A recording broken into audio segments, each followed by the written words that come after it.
আসসালামু আলাইকুম viewers, welcome to Najma cooking. আশা রাখি আপনারা সবাই মহান আল্লাহ পাকের অশেষ রহমতে ভালো আছেন। এ পর্বে হাজির হয়ে গেলাম খুবই মজার ও হেলদি রেসিপি নিয়ে। তা হলো পালং শাকের কাবাব। এটি একটি আনকমন রেসিপি। তাহলে চলে যাই রেসিপিতে। প্রথমে যে তিনটি মূল উপকরণ লাগছে তা হলো এক আঁটি পালং শাক, 2টা ডিম ও কিছু পেঁয়াজ কলি। এগুলো আমি ধুয়ে পরিষ্কার করে নিয়েছি। এখন একটি সিজারের সাহায্যে পেঁয়াজ কলি ছোট ছোট করে কেটে নেব।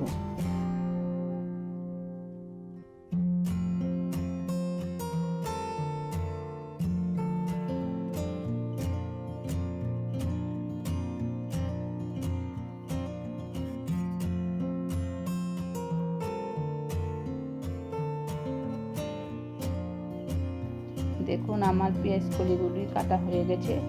এখন এক পাশে রেখে দিব। এখন আমি শুধু পালং শাকের পাতাগুলি নিয়ে নিব, ডাঁটাগুলি তুলে দিব।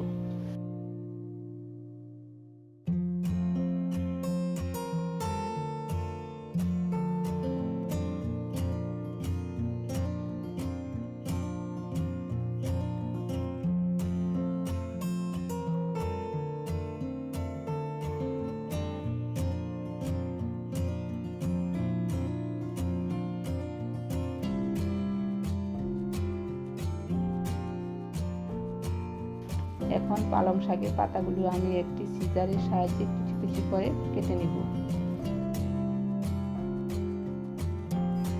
শাকগুলি কুচি করা নেওয়া হয়ে গেছে। এখন আমি পেঁয়াজ কলি ও পালং শাক একসাথে হাফ বয়েল করে নিব। আমার পেঁয়াজ কলি ও পালং শাক হাফ বয়েল করে একটি বাটিতে নিয়ে নিলাম। এখন দিব 2টি পেঁয়াজ কুচি ও 4 থেকে 5টি কাঁচামরিচ কুচি, আর দিব 1 চা চামচ লাল মরিচের পাউডার, হাফ চা চামচ ধনিয়া পাউডার, আর দিয়ে দিব 1/4 চা চামচ হলুদের পাউডার, আর দিব 1 চা চামচ গরম মশলার পাউডার। এই মশলাটা আমার ঘরে বানানো। স্বাদ মতো লবণ দিয়ে দিব। ছোট ছোট 2টা আলু সিদ্ধ করে ম্যাশ করে নেওয়া দিয়ে দিব। এখন সব উপকরণ একসাথে মিক্স করে নিব।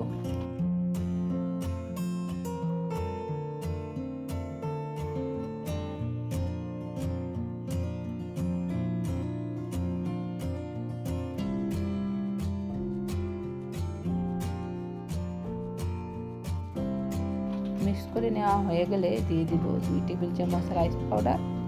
আপনারা কর্নফ্লাওয়ারও ব্যবহার করতে পারেন। রাইস পাউডার দিয়ে ভালোভাবে মিক্স করে নিতে হবে।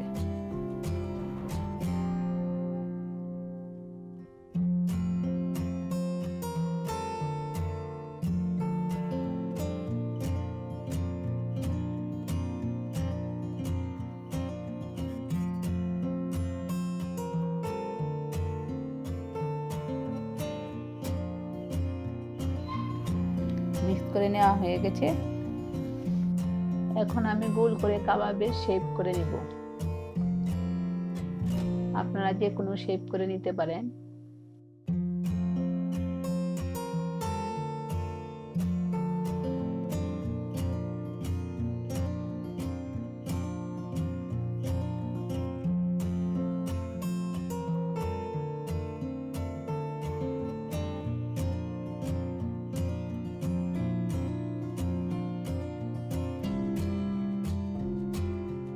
আমার কাবাব শেপ করে নেওয়া হয়ে গেছে।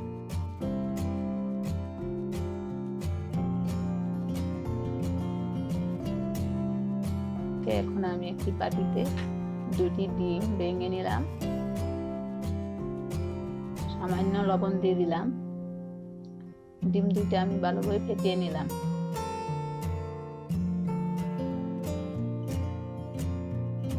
আপনারা ডিমে গোলমরিচের পাউডারও ব্যবহার করতে পারেন।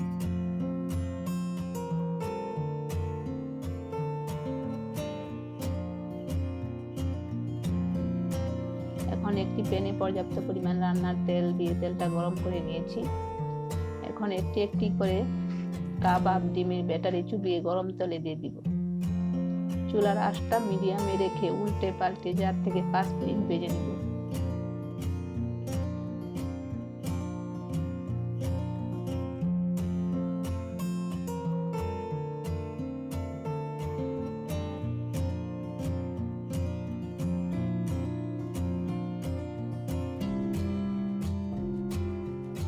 হালকা বাদামি রং আসলে বুঝে নিতে হবে যে কাবাবগুলি হয়ে গেছে।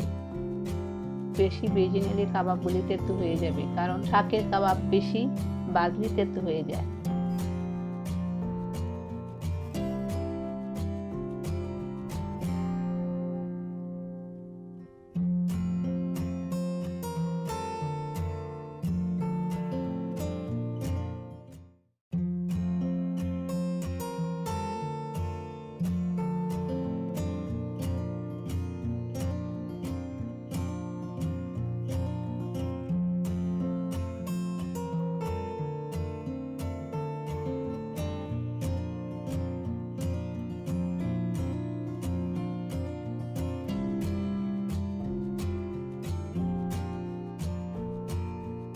দেখুন, আমি উঠিয়ে দেখাচ্ছি।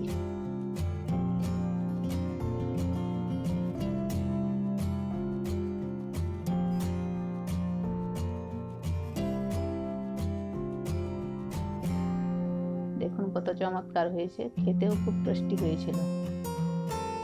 বাচ্চারা শাক না খেতে চাইলে এভাবে বানিয়ে দিতে পারেন।